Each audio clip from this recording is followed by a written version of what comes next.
Bom dia! Ei, você tá muito animado hoje! Quão animado você está! Nossa! Tremendo! Dá pra sentir daqui!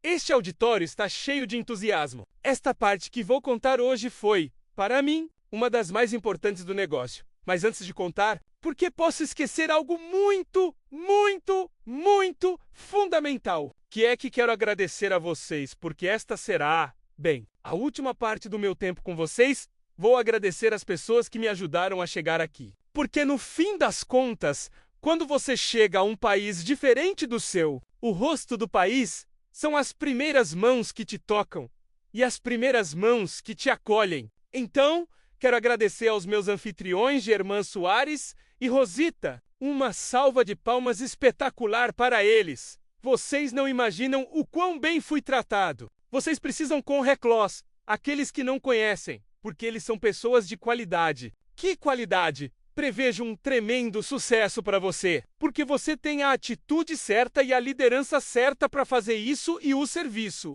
Bem, a parte que vou lhe contar é de onde alguém vem. Onde alguém aparece naquele negócio, como alguém aparece, como o crescimento se desenvolve naquele negócio. Porque eu chamo essa parte do que se chamaria no mundo acadêmico tradicional de estudo de caso. E é uma das partes mais bem-sucedidas deste programa educacional.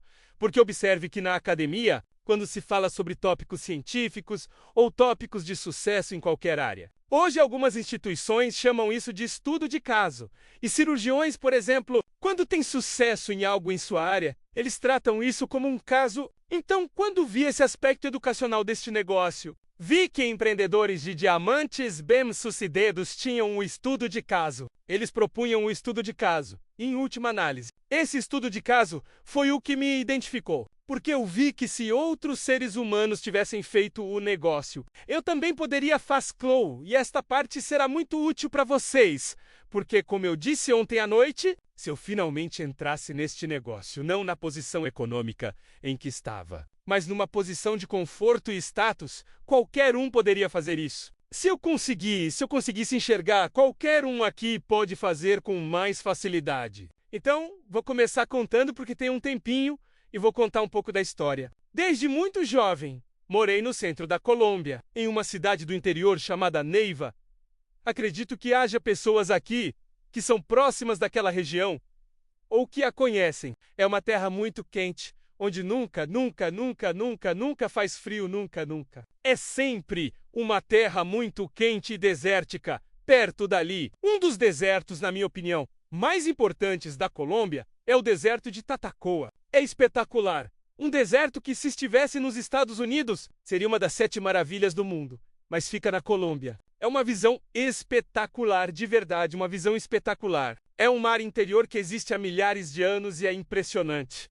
Bem, eu nasci lá e estudei lá, e quando terminei o ensino médio, como todo mundo, meus pais foram um pouco malvados. Eles me mandaram para a faculdade. Não, isso é mentira! Então eu entrei naquela angústia, devo ir para a faculdade? Não porque eu não gostasse de estudar, mas porque desconfiava, porque via onde outros acabavam quando iam para a faculdade. Eu não via muito reflexo de sucesso na maioria das pessoas que tinham ido para a faculdade. Eu via o sucesso como algo além. Não o via relacionado à educação tradicional. Eu tinha lido a história de Gabriel Garcia Marques, porque amo literatura desde pequeno, e estava acompanhando a história de Gabriel Garcia Marques. E notei que ele havia abandonado a universidade, apesar de ter recebido uma bolsa de estudos para a melhor universidade da Colômbia. Ele abandonou a universidade porque sentiu que o que queria era escrever. Não estudar, mas escrever. Então eu estava descobrindo o que eu gostava.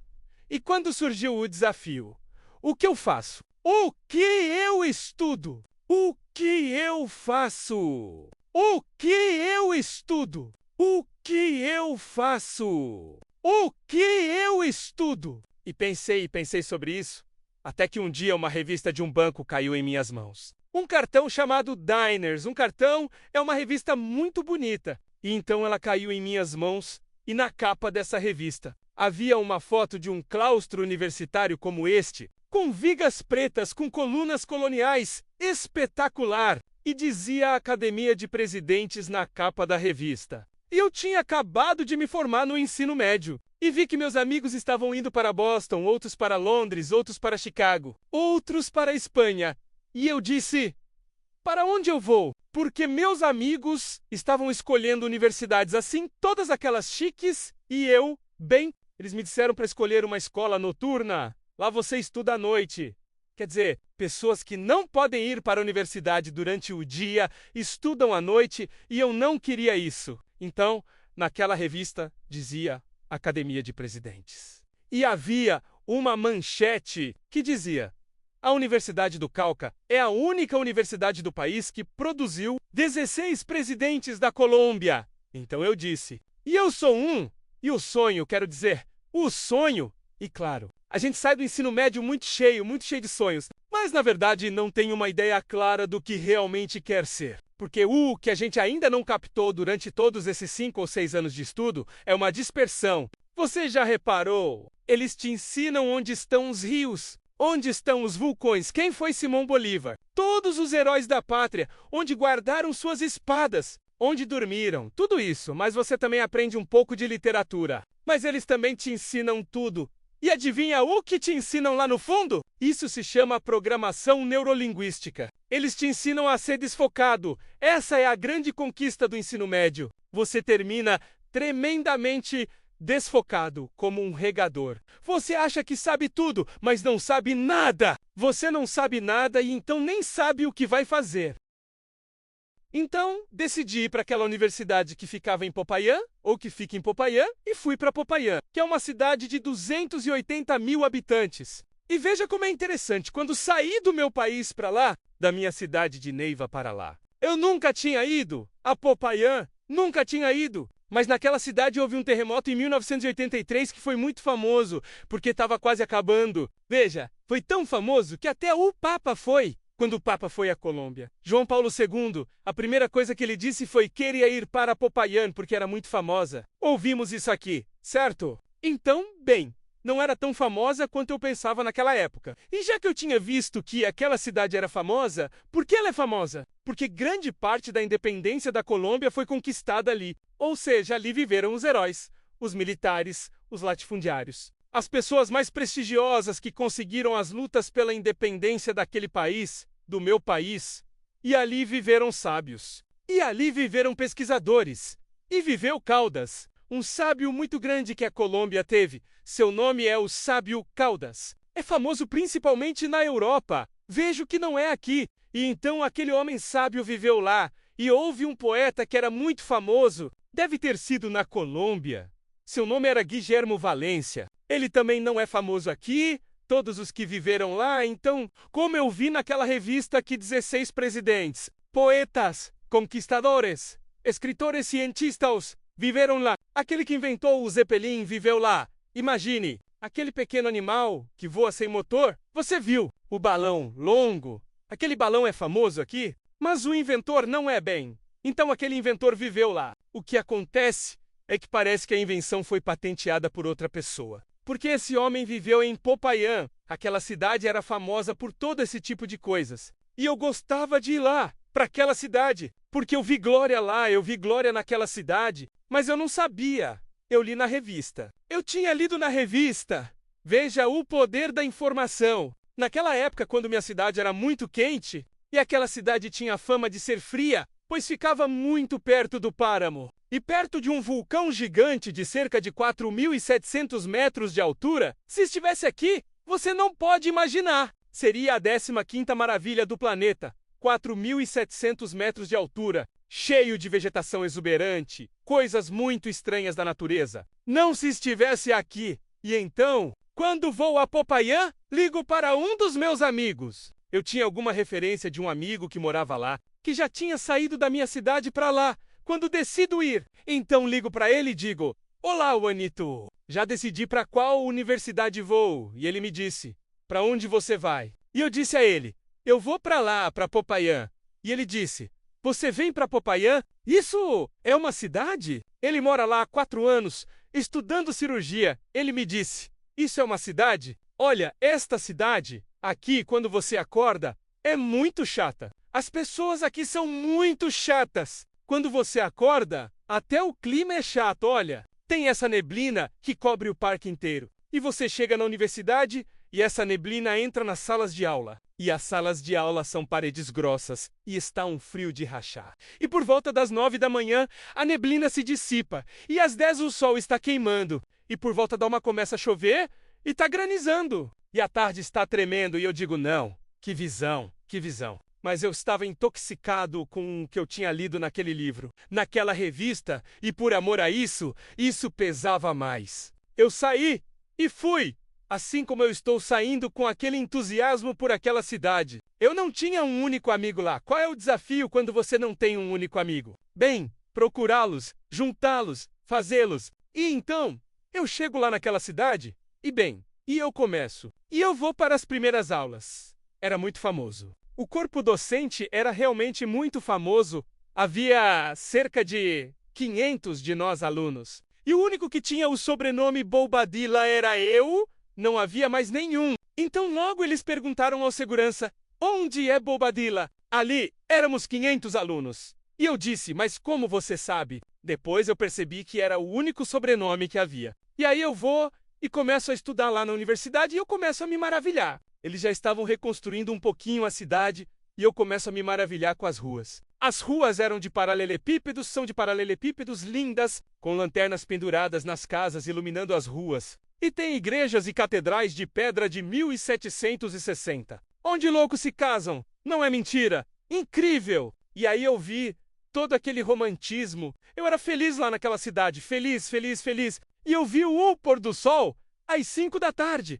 Você consegue ver metade do sol, mas ele parece vermelho, completamente vermelho. E é como se ele tivesse caído só por aquela cidade. Como se porque em nenhum outro lugar isso acontece. Bem, de repente aqui acontece. E aí eu vi aquele sol espetacular, um pôr do sol incrível que deixou a cidade toda vermelha. E os telhados estavam iluminados de vermelho. É como se o sol nascesse só para aquela cidade. E é por isso que estou começando a me apaixonar. E me apaixonar, e me apaixonar, e me apaixonar por aquela cidade. Mas cuidado! Antes de sair de Neiva para lá, eu me certifiquei. Eu me certifiquei de que não iria sozinho. Como eu tinha lido naquela revista que havia glória lá, que havia muitas coisas boas lá, eu comecei e encontrava amigos em Neiva na rua. E eu dizia a eles, o que vocês vão fazer? E eles diziam, não, agora eu vou estudar à noite. Aqui contabilidade na universidade, ou algo assim. Eu dizia a eles, por que não vamos para Popayán? Vamos para Popayán. Você não imagina essa cidade. Que linda que é! As ruas, as colunas, os claustros, o romantismo, as pessoas como elas são. Eu nunca tinha ido. E comecei a falar da cidade assim. E apadrinhei quatro e os levei. Alguns foram estudar medicina, outro foi estudar engenharia civil e outro foi estudar direito comigo. Eu peguei, patrocinei quatro frontais e fomos lá. E comecei a montar meu grupo de amigos quando comecei um pouquinho de universidade assim. Já as aulas assim, descobri que era a repetição do código. Não sei se acontece muito, era a repetição do código. Então me chamou muito a atenção que alguém explicasse o código e escrevesse no quadro e acontece que o C mudava quando as pessoas se formavam. Quer dizer, tô falando de direito, então eles te ensinavam o C e você repetia o C. Eu pensei bem, e o que acontece quando essas pessoas mudam? Então você fica sem direito. Então isso meio que me cansou da mecânica. Comecei a ir à biblioteca, eu ia à biblioteca. Em vez de negar o que eles me ensinaram, eu ia à biblioteca e matava a aula. E eu comecei porque a única coisa que se estudava eram leis e leis e leis e leis. Então eu fui para as bibliotecas e de repente eu li um livro da biblioteca e eu encontrei um livro chamado Sonho de uma Noite de Verão, de William Shakespeare. Espetacular!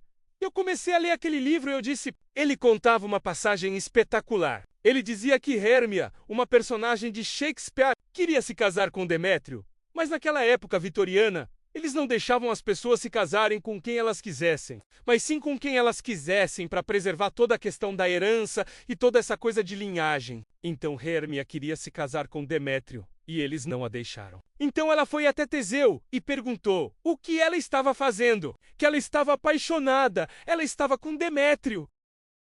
Então Teseu lhe diz isso, que eu achei espetacular. Bem, se você quer se casar com Demétrio, então se case com ele. Porque nesta terra a rosa arrancada do caule é de pouca utilidade para aquela que murcha no espinho virgem cresce. Vive e morre solitária e triste. E isso me impressionou. E eu disse, como Shakespeare é bom. E comecei a ficar viciado em ler os livros de Shakespeare. Fui às aulas, mas para fazer exames. E voltei e fui à biblioteca. E um dia encontrei uma biografia, que havia sido escrita de um dos maiores argentinos que já viveram no mundo, chamado Jorge Luis Borges. Então fui àquela biblioteca, encontrei aquela biografia. E veja algo que me impressionou. Borges, o biógrafo, disse que sempre quis ser o diretor da Biblioteca Nacional de Buenos Aires, que é uma das bibliotecas espetaculares que existem na América Latina.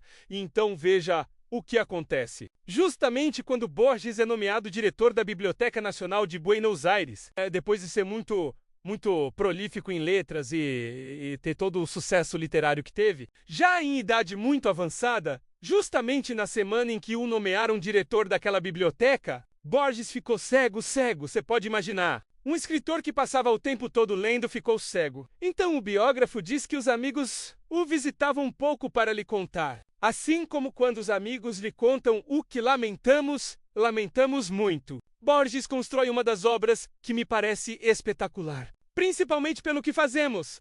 Borges lhes escreve o Poema dos Dons, onde lhe dizem para não se baixar as lágrimas, nem censurar esta demonstração da maestria de Deus, que com magnífica ironia me deu ao mesmo tempo os livros e a noite. Não reclame porque estou feliz com o que me aconteceu. Esses aplausos são para Borges. Observe que aquele menino que estava estudando direito ali estava aprendendo atitude. A literatura ensina muito sobre isso. E uma vez que eu estava naquele programa, eu também encontrei outro livro que foi escrito por um espanhol, chamado Camilo José Cela, que foi um ganhador do Prêmio Nobel de Literatura, e havia uma passagem em um dos livros chamado Restroom, que era a história de toda a hecatombe causada pela tuberculose. E diz naquela parte que havia duas meninas, uma menina e um menino. Algumas dessas pessoas doentes, prestes a morrer de tuberculose, e então o menino, já morrendo, escreve para essa pessoa que está com ele lá. Também morrendo, ele diz a ela que ela é muito bonita, que ele quer ser melhor amigo dela e que ele quer amá-la. Então ela escreve uma carta espetacular e diz a ele: você é o bonito, você tem um coração de ouro. O que acontece é que ele é sufocado por aquela casca de cultura que eles insistem em pendurar como lastro naqueles que poderiam ter nascido para ser poetas. E eu disse... E continuei lendo mais. Foi meu primeiro encontro com o PEC. Lá nasceu minha fome pelo programa educacional deste negócio. Nasceu quando eu lia e lia. Lá comecei a cultivar a atitude. Parece-me tão importante que comecei a organizar uma espécie de reunião com os alunos, para compartilhar com eles o que Shakespeare disse, o que Cela disse, o que o outro disse. E muito em breve, aconteceu que naquele grupo apareceu dentro de todas as universidades que havia mais de 1000 alunos que se reproduziam, em pequenas reuniões falando sobre literatura e falando sobre o que também liam. Eu já estava fazendo este negócio sem estar nele. O que acontece é que não pagava mais e vejam o que acontece, senhores. Para encurtar a história, eu estava cultivando. É por isso que falo tanto com vocês sobre o programa educacional, porque se há algo espetacular que temos que podemos como seres humanos, a maior riqueza que podemos ter é ter uma grande atitude. Essa é a maior riqueza. E é aí que os pobres e os ricos se dividem, na atitude que faz uma pessoa ter sucesso. Eu vinha cultivando essa atitude até quando trabalho com os jovens nessas universidades. Fez tanto sucesso que uma vez um reitor de uma das universidades estava em uma reunião com um dos meus amigos desses grupos e ele perguntou se ele precisava de uma pessoa para ser vice-reitor daquela universidade. E então, meu amigo, desde que ele me conhecia, disse que conhecia alguém que poderia ser útil para você. E ele contou um pouco sobre mim. Eles me ligaram no dia seguinte, perguntando se eu iria para uma entrevista, e eu fui. Pensei que seria... Eu não queria ser um funcionário, porque eu tinha lido que o emprego, e com todo o respeito, mas eu não li. Disse que tinha lido que o emprego era a evolução da escravidão. Bem, isso não é segredo porque é muito semelhante. Sim, porque eles são donos do seu tempo, dos seus sonhos, da sua vontade. A pessoa passa mais tempo com o chefe do que com a família. Como você explica isso? Pode ser que ele não esteja apaixonado pelo chefe, ou, melhor, como você explica que alguém deixa a família para trás e vai trabalhar 10 horas com outro por dinheiro? E então o autor disse que a única diferença entre escravidão e emprego era que os empregados não eram atingidos. É por isso que você não é atingido com um emprego, porque isso é proibido. Isso é proibido pelo código. Então eu não queria ser um empregado porque parecia me colocar em uma gaiola. Mas da mesma forma, um estudante universitário sempre tem problemas por não ter dinheiro suficiente. Então eu fui para aquela entrevista e eles me perguntaram. Naquela entrevista, eles me disseram, doutor. Na época eu tinha 27 anos e estava apenas começando. Bem, eu estava um pouco atrasado, mas eu estava apenas terminando. Advogados têm que fazer uma gincana para se formar. Exames preparatórios de não sei o que alguém chama de gincana, que é como uma pista de obstáculos. Então eu estava apenas começando aquela corrida de obstáculos para me formar. Eles me convidaram para a entrevista e o reitor me disse que havia uma reunião.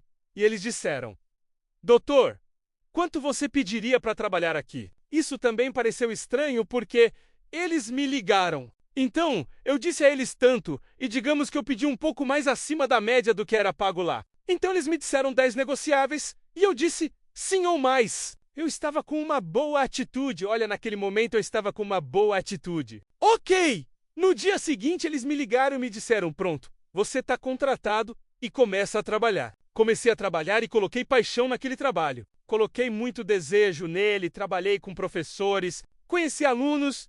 Eu estava lendo educação, então eu gostava de todo aquele assunto. E depois de 6 meses, o reitor saiu da universidade. Então eles me ligaram e me perguntaram se eu aceitaria ser reitor da universidade. E eu não tinha me formado. Eu ainda estava na corrida de obstáculos para me formar, e isso era muito sério porque eu não me formei. E eles me disseram que dariam 6 meses para você se formar. Mas sim, mas tem que ser ultra secreto, porque se um aluno descobrir, eles vão expulsá-lo. Então eu tinha um status espetacular. Um senhor entrou no meu escritório com bandeiras. Claro que aquela ali era colombiana, e então, atrás da minha mesa, com a bandeira e tudo, e eu estava sentado lá, quando um professor entrou e disse: entrei em um negócio espetacular, um negócio maravilhoso, vamos ficar milionários, nos vemos nas praias do mundo! E eu perguntei a ele, que negócio é esse? Ele não conseguiu me explicar, e me deu, disse ele. E estava carregando um sabonete. E eu perguntei a ele,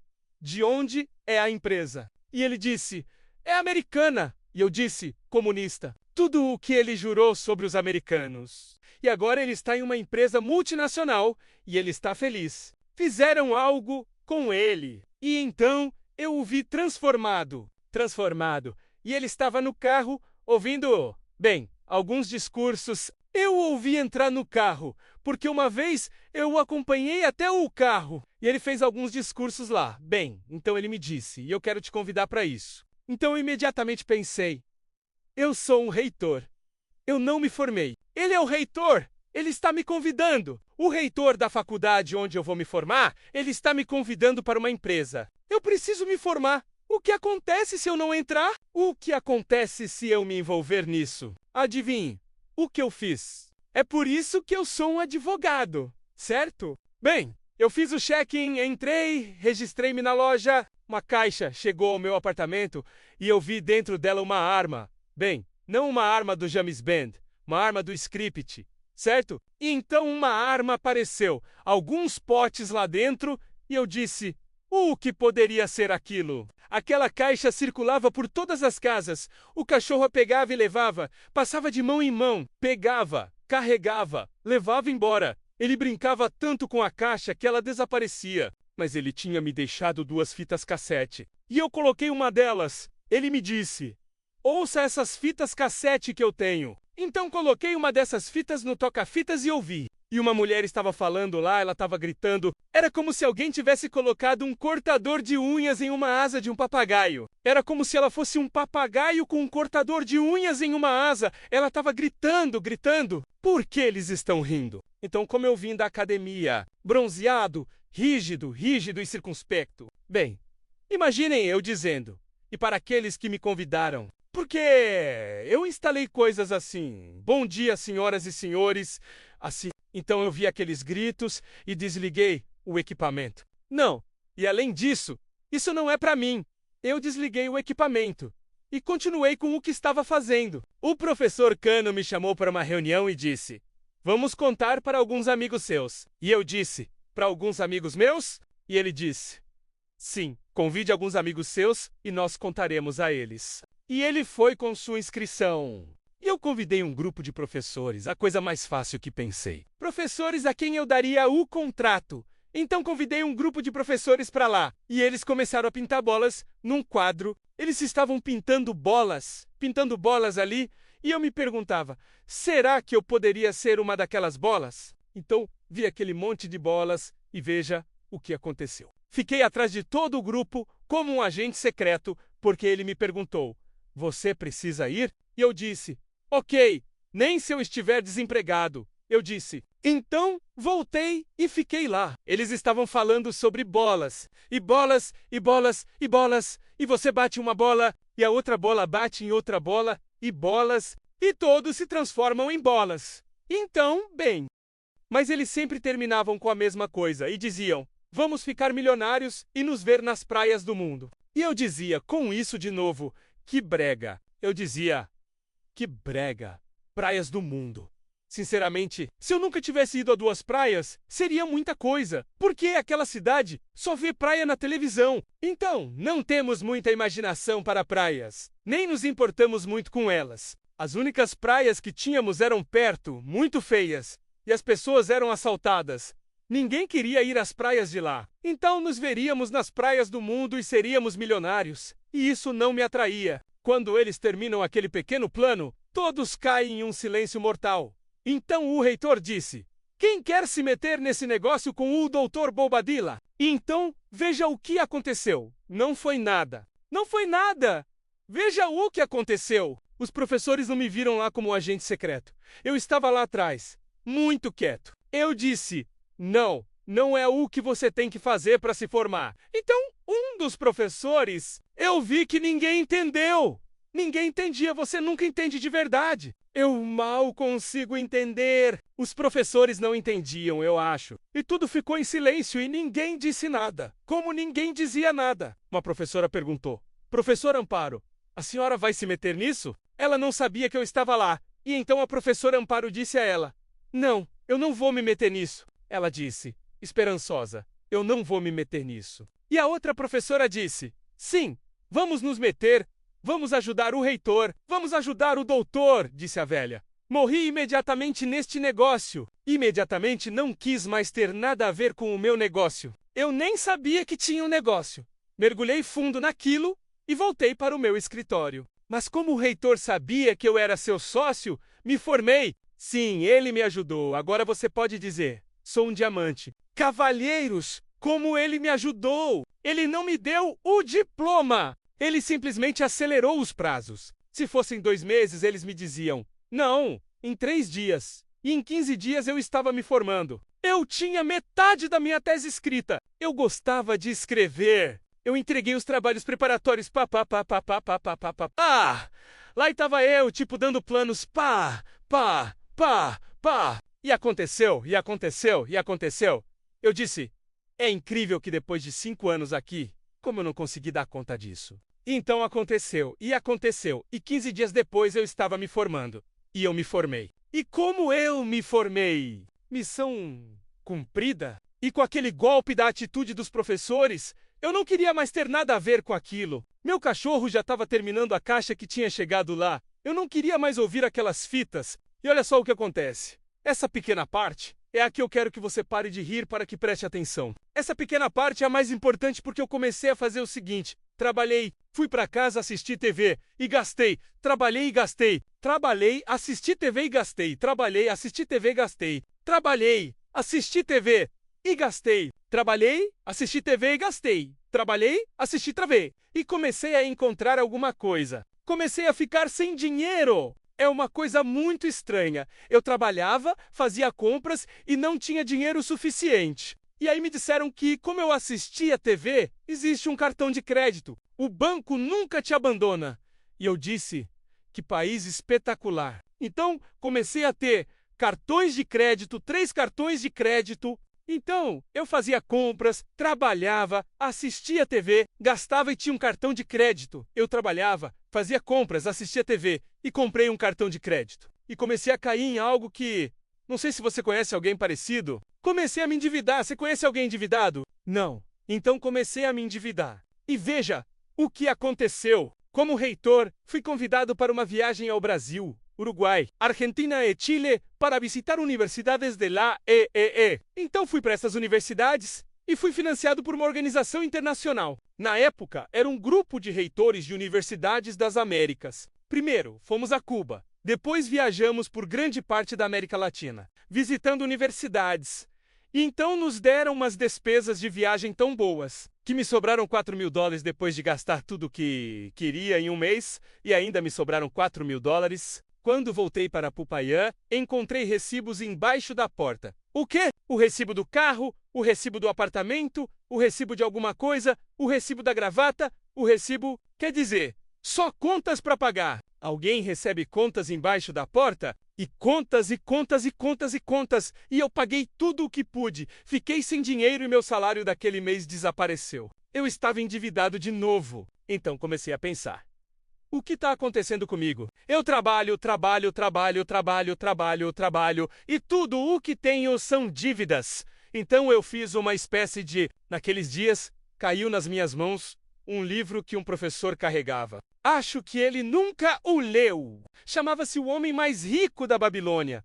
E eu era o diretor na época. Eu já estava no ramo em Amway, mas aqueles livros não me tinham recomendado. Eu o vi nas mãos de um diretor, um professor, e o li. E naquele livro, dizia que se você trabalhasse e não tivesse dinheiro sobrando para economizar, estaria perdendo seu tempo. Que por não estar trabalhando, estaria trabalhando para os outros e que teria que trabalhar para si mesmo. E eu disse... Que estranho! Não, este está bem localizado. E então comecei a perceber que eu estava trabalhando há tantos anos e tudo o que eu tinha eram dívidas. Então comecei e fiz um balanço. E o autor disse que você tem que fazer um balanço de quanto você ganha e quanto você gasta. Sabe por que as pessoas não fazem isso? Por medo de aumentar a pressão arterial.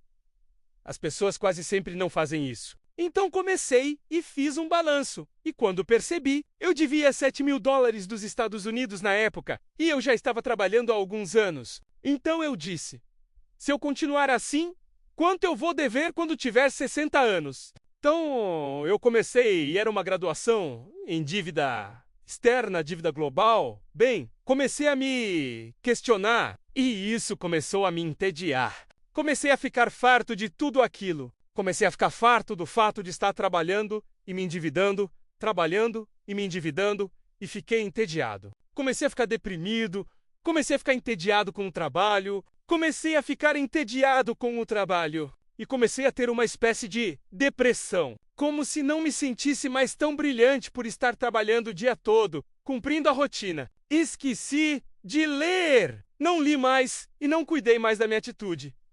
Então comecei a me desesperar e a ficar meio deprimido no trabalho. E comecei, mas não estou satisfeito. E então comecei a procurar o que fazer, o que fazer, o que fazer, o que fazer, o que fazer, o que fazer. E felizmente, eu tinha lido Peter Drucker. Drucker, que diz que a sociedade do futuro não seria composta de pessoas que tinham e pessoas que não tinham, mas de pessoas que sabiam e pessoas que não sabiam. Então eu disse, eu tenho 2 diplomas, estudei psicologia, direito e fiz pós-graduação. Se eu fosse reitor de uma universidade, bem, eu estava quebrado. Então eu disse, deve ser algo que eu não sei.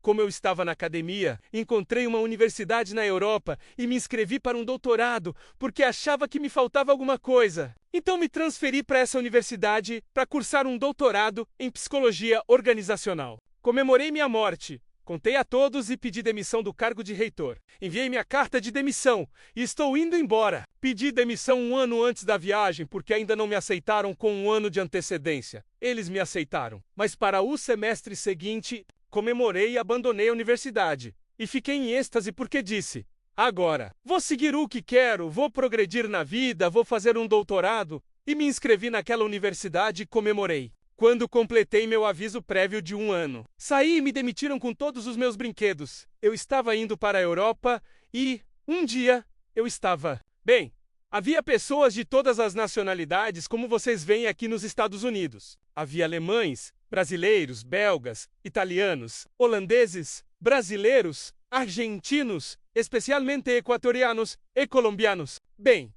tínhamos passado por todas as reuniões que tivemos com todos esses tipos de nacionalidades. E uma vez eu estava na fila para pagar um curso na universidade para o doutorado. E um jovem muito simpático me cumprimentou naquela fila e disse: "Fila, é a fila. A fileira." Então o menino me cumprimentou e disse: "De onde você é?" "Você é espanhol?" Assim como Conchita falava assim. "Legal." E então ele me disse: "De onde você é?" E eu disse: "Eu sou da Colômbia." E ele disse: "Oh, você é da América." E eu disse: "América? Você não sabe que a Colômbia existe?" Isso chamou minha atenção. Ele disse da América como se tudo fosse uma coisa só. Então eu disse a ele: "Sim, eu venho da América." E ele disse: "Por que você veio para a Europa?" E eu disse: "Eu vim fazer um doutorado." E ele disse: "E você veio da América para a Europa para fazer um doutorado?" E eu disse: "Sim." E ele ficou impressionado. E então eu não consegui conter meu desejo. E eu disse a ele: "E o que você faz?" E ele disse: "Eu acabei de terminar meu curso." E eu disse a ele: "E você não vai fazer um doutorado?" E ele olhou para mim e disse: "Para que serve isso?" Segunda lição. Eu estava me preparando para continuar no ciclo do rato, ou no ciclo do porco, porque se Robert Kiyosaki patenteou o ciclo do rato, eu patenteei o ciclo do porco. Eu estava me preparando para fazer o ciclo do porco. Só que com um doutorado na bagagem, comecei a avaliar essa questão e tomei uma decisão radical. Eu havia estudado a história da universidade e agora não consigo nem começar a contar 2 minutos sobre ela, o que é espetacular. E eu disse: como é possível hoje que me fizeram vir da América para a Europa para fazer um doutorado? Isso foi feito na Idade Média porque os livros não podiam ser transportados. Mas estamos no século XXI. Ei, por que eu vim para cá? Começamos a analisar. Negociei com a banca de doutorado e decidi voltar para o meu país porque percebi que essa não era minha busca. Que eu havia tomado o caminho errado novamente e tinha certeza de que não era esse o caminho. Eu tinha saído simplesmente porque estava desesperado. Mas, senhores, tomar a decisão de voltar é mais difícil do que tomar a decisão de ir embora. E eu disse: mas é o meu futuro. Eu disse: deve haver algo de bom para mim no mundo. E então pedi demissão. Negociei com a banca de doutorado para me deixarem voltar para a Colômbia. E que eu queria continuar estudando porque já havia concluído o período mais importante do doutorado presencial. Então eles me disseram: ok, volte para a Colômbia, manteremos contato e lhe designaremos um tutor e não sei o que, e assim foi. E então eu disse: bem, vou voltar para a Colômbia. A universidade descobriu que eu estava voltando e me disse que queria que eu fosse reitor novamente, então eu estava indo bem. O bispo não estava morrendo. Então me tornei reitor novamente, voltei para... Bem, quando decidi voltar para a Colômbia novamente e decidi fazer meu doutorado lá novamente, na Colômbia, então eu disse: nossa, eu resolvi alguma coisa, pelo menos avaliei o que eu queria. Não quero morar aqui, pelo menos vou me orientar lá novamente. É terrível! Posso imaginar como é, porque já passei por isso. E eu disse: bem, o que eu faço agora? Continuo fazendo a mesma coisa! Eu trabalho, assisto TV, faço compras e me endivido. Eu trabalho, assisto TV, faço compras e me endivido. E em 5 anos terei um doutorado para poder continuar trabalhando, assistindo TV e me endividando. Eu estava realmente perdido. Naqueles momentos na Europa, lembro-me do meu reitor. Lembro-me do meu reitor me dizendo: vejo você nas praias do mundo, vamos ficar milionários. Ele tinha usado uma frase que dizia: se você começar esse negócio em 5 anos, seu futuro será completamente diferente. E ele me perguntou: onde você estará em 5 anos? Ele me perguntou isso. E então eu disse: onde estarei em 5 anos? Pior do que antes. Então meu reitor sabia de algo que eu não sabia. E ele estava me contando sobre uma certa Anne White. Eu disse: que sei que eu disse que vou ver. O que é isso, senhores? Esse negócio não é feito por alguém que não está procurando algo.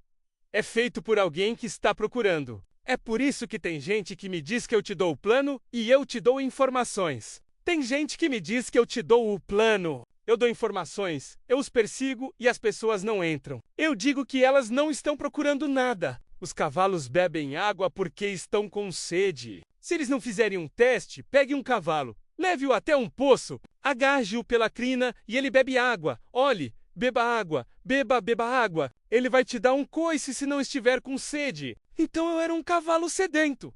E eu vou naquele prédio ali. Era chamado de Prédio do Pacífico, um prédio lindo. Eles disseram Amway lá na entrada e eu entrei. Senhorita, olha, eu sou um colombiano que fez doutorado aqui e eu quero ver essa coisa de Amway, porque eles me disseram o que é. Eu quero saber o que é. Eu sei que esse é um bom negócio, mas eu não sei muito. Eu quero que você me coloque em contato com a pessoa que tem sucesso aqui neste país para que eu possa fazer esse negócio. Eu quero mais informações. E a moça me disse, ok, uma moça do atendimento ao cliente. Ela me entregou um rolo de catálogos e disse que eu vou te colocar em contato com a senhora Maria. Ela é a primeira pessoa que entrou neste país. Uma das primeiras pessoas que entraram neste país. E eu disse, espetacular. Então ela me deu uma pilha de catálogos.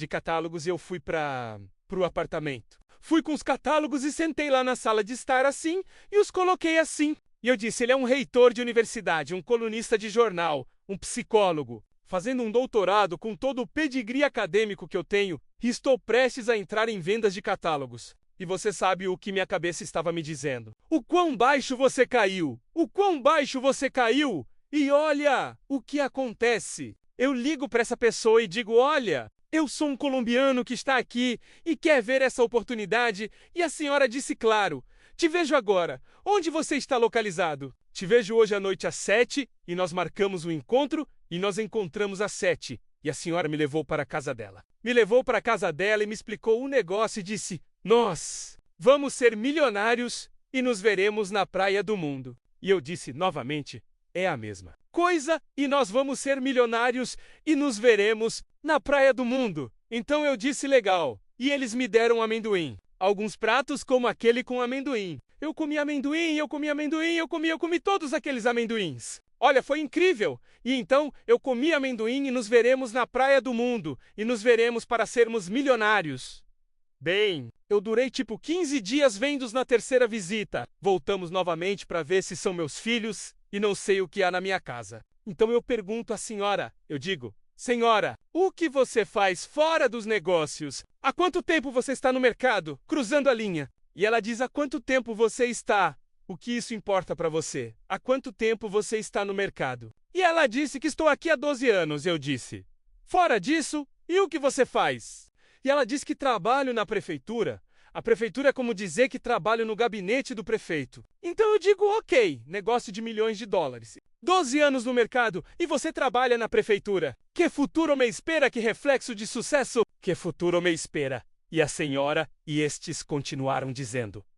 E seremos milionários e nos veremos nas praias do mundo. Isso vai explodir, isso vai explodir, isso vai explodir, isso vai explodir. Isso vai explodir. Isso vai explodir. Ela disse que isso vai explodir. Isso vai explodir, isso vai explodir. Ela disse o estímulo. Isso vai explodir. Ela disse que isso vai explodir. Como eles disseram tanto isso vai explodir, isso vai explodir, isso vai explodir. Eu disse, é melhor eu sair daqui se isso explodir. É melhor eu sair daqui. Era verdade que era perigoso porque era 2001. Senhores, era o ano 2001 onde tudo estava explodindo. É melhor eu ir embora, eu vim aqui. Lá? E eu não entrei no negócio famoso, eu não entrei. Senhores, eu chego em Popayán novamente. Eu me torno reitor da universidade novamente, tomo posse com dignidade novamente, como chiclete mascado agora sem esperança, seco. Você podia ver no meu rosto que eu não tinha esperança. Mas algo na minha mente dizia que deve haver algo aqui. Deve haver algo aqui. Deve haver algo. A vida não pode ser tão selvagem. Eu disse, a vida não pode ser tão selvagem. E então eu disse que deve haver algo para mim. Eu disse que deve haver algo para mim. Deve haver algo para mim. Senhores nesse ramo. Mais tarde li um livro chamado O 11º Elemento, onde diz que a mente é como um radar que envia imagens e ondas e que simplesmente essas imagens ou ondas obtêm o que você quer. É por isso que não se pode ser pessimista, porque se alguém diz que sou mau, a mente diz que seremos maus. Então, porque a cabeça é meio brutal, faz exatamente o que lhe dizemos. E, se não fizer um exercício, vá até a avenida e diga: e se você fosse atropelado por um carro? E se você fosse atropelado por um carro? E se você fosse atropelado por um carro? Um trator-reboque atropela você. É assim. A cabeça obtém exatamente o que você quer e bem. Eu saí e disse: deve haver algo para mim. Deve haver algo para mim. É por isso que Aristóteles disse que o homem não é nada, exceto por necessidade. Eu tinha uma necessidade urgente de definir o futuro, então fui a Pobayan e comecei nas ruas. Deve haver algo para mim. Caentro disse que deve haver algo, mas deve haver algo sagrado. Coração de Jesus, eu confio em você, deve haver algo, e vejo um dia um dos meninos que eu tinha visto nessas reuniões, onde o reitor me convidou, estava passando na rua, e esse menino se chamava Gustavo Ramírez, e eu o vi. E ele me disse: José, eu estava procurando por você, e eu disse a ele: por quê? Eu descobri há alguns anos que você voltou. Eu tinha sido reitor novamente por 3 anos. 3 anos eu tinha completado o 8º ano. Eu era um bombril, eu tinha completado o 8º ano. E eles tinham renovado meu contrato 4 vezes. E ele me disse que estava procurando por você, e eu disse a ele: por quê? E ele disse: não, porque eu estou fazendo um negócio de comércio eletrônico. E ele disse: e eu tenho você em uma lista. É algo espetacular. Eu quero te contar sobre isso. E eu disse: que negócio é esse? E ele disse: é o negócio Amway. Eu digo novamente que Amway. Este Amway sempre me persegue. Por favor, novamente, que Amway. E então parece engraçado. E então eu disse: vá para o meu escritório. Vá para o meu escritório e nós conversamos e olha... Ele veio ao meu escritório e me disse: eu realmente gostei dele. É fundamental que você construa um bom relacionamento com o seu patrocinador. É por isso que é tão importante ter um bom relacionamento com o patrocinador. Eu gostei dele, começamos a ser amigos e ele disse: olha, com este negócio. Eu disse a ele: posso ganhar o que eu ganho nesta coisa aqui, com aquele negócio? E ele disse: sim. Eu disse: e como você faz isso? Ele me disse: bem, fazendo isso. Ele me disse, então eu disse a ele: ok, vamos fazer isso, vamos entrar nisso. Ele me mostrou como os números eram obtidos, e eu disse a ele: quanto tempo levaria para eu ganhar o que ganho nesta universidade? E ele disse: em cerca de 4 meses. Eu disse a ele que isso é ótimo, então eu disse: ok, eu vou entrar nessa coisa. Então eu entrei, voltei, assinei com ele, mas veja como é interessante, ele não me deu dinheiro. Ele não me deu CDs. Antes de ir embora, ele me deixou um pacote de fitas cassete. E eu disse a ele que eu não ouço fitas cassete. Eu ouço CDs. Que negócio é esse? Que disco tecnologicamente avançado. E com fitas cassete. Meia-idade, eu disse a ele assim. E ele disse: não, eu não tenho CDs. Eu disse que pena que ele foi embora e ele estava tão preocupado comigo ouvindo fitas cassete que ele foi até minha casa, eu as ouço agora. Eu disse a ele que não. O equipamento está danificado. Ele pegou meu equipamento, um equipamento grande e antigo. Ele o levou para consertar. Eu posso consertar para você. Vou levar de um amigo para consertar. Ele queria que eu ouvisse aquilo e aí pegou o equipamento. Olha, eu quase não consegui o equipamento de volta. Quase perdi o equipamento porque eles abriram e não conseguiram montar de volta. Bom, eu não conseguia ouvir aquelas fitas cassete famosas. Então ele fez o que pôde, pegou uns CDs e me trouxe um CD chamado Bernie Caravels, de um cara chamado Rolando Josué, que falava sobre como ele trabalhava para uma multinacional. E eu não sei o que tinha acontecido com ele. Eu estava tomando banho e pensei: o que é isso? É a mesma coisa que está acontecendo comigo? É uma cãibra? E que interessante, então. Eu desliguei o chuveiro. Nem tomei banho. Só tomei banho depois que acabou o SEC. E depois saí e continuei ouvindo a fita. O CD eu adorei e ele tinha me trazido outro que se chamava A Técnica é Inútil se não tem porco. Bem se não tem cachorro. E então eu ouvi e eu disse: eu estava dizendo incrível. O que aquele Sérgio diz ali, eu não só tenho um cachorro, mas um rinoceronte. Isso é pra mim. Isso é pra mim. Eu disse: isso é pra mim. Isso é pra mim. E como vamos ficar milionários? isso é pra mim. Então Gustavo me disse: olha lá, tem um programa educativo que você nem imagina. Que delícia pra você, liderança pura. As pessoas que te educam são pessoas ricas. E eu disse: que interessante, todos que falam lá são milionários. E ele me disse assim: eles são todos milionários. E eu disse: interessante, porque eu fui educado só por pessoas pobres. Eu fui educado só por pessoas pobres por 20 anos e adivinha o quanto você quer ficar pobre? Porque Deus os faz e eles se juntam.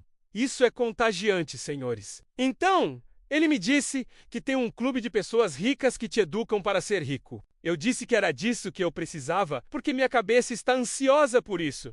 E então, ele começou a me dar CDs e CDs. E ele me deu um que se chamava O Primeiro Diamante da Colômbia. Vou sair daqui agora, então se chamava O Primeiro Diamante da Colômbia. E então, obrigado. Obrigado. Que legal. Obrigado. Obrigado por seguir em frente. Vou terminar em 1 minuto. E então veja que legal. Seja criterioso, por favor. E então veja que legal. O primeiro diamante na Colômbia que eu ouvi, e ele era um garoto de 21 anos que tinha sido informado sobre o negócio e naquela época toda a Colômbia entrou no negócio. As classes mais ricas entraram no negócio e todos ficaram ricos e ele se tornou um diamante, Alejandro. Higuera era o nome daquele garoto e ele foi o primeiro diamante na Colômbia e tudo o que aquele garoto disse naquele áudio me caiu bem. Ele disse que eu fiz este negócio porque não queria acabar como todo mundo. Eu disse a mesma coisa. Então estes são os que eu preciso aqui para fazer um clube. Então comecei a ouvir CDs e CDs e CDs e CDs e eu disse ao Gustavo: você tem mais algum? E ele disse que não, eu não tenho mais nenhum. Então eu disse ao Gustavo: ande, vamos para onde é o decano e pedimos para ele ver o que ele estava fazendo. Ele era um crossline. Olha o que você se importa. Então, eu fui para onde é o decano. Fomos em um carrinho que Gustavo tinha, era como uma barata. Parecia exatamente uma barata. E fomos lá, e ele tinha se divorciado de sua esposa. Então a esposa estava sozinha em casa e ela me disse: não, nós não nos divorciamos, aquele negócio era espetacular. Mas não saímos do negócio, e justamente quando não saímos do negócio, bem, não estamos mais juntos. Nós amávamos o programa educativo, mas ficamos enrugados. Eles não continuaram no negócio e eu disse a ela: você conseguiu comprar uma fita cassete? E ela disse: claro, compramos uma caixa que parece uma grande mesa de fita cassete e que era muito cara. A senhora me disse que era uma caixa muito grande. E eu disse: você tem aí? E ela disse: sim, eu tenho aqui que era muito caro. E eu disse a ela: por que você não vende para mim?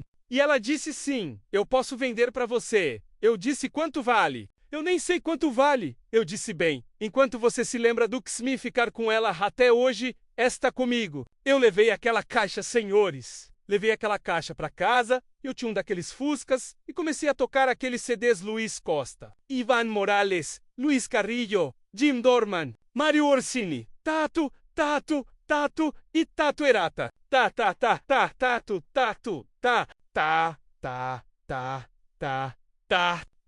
E eu estávamos dizendo o que os homens estão falando lá. Que espetacular, e havia tipo 150 fitas cassete. E eu não saía daquele carro nem para comer. E eu fiquei louco com aqueles CDs e aquela coisa louca me levou aos diamantes. Cavalheiros, esse negócio tem um programa educativo tão poderoso, que é como quando eles lançam um foguete para a Lua, ele cria uma propulsão tão grande que te levanta.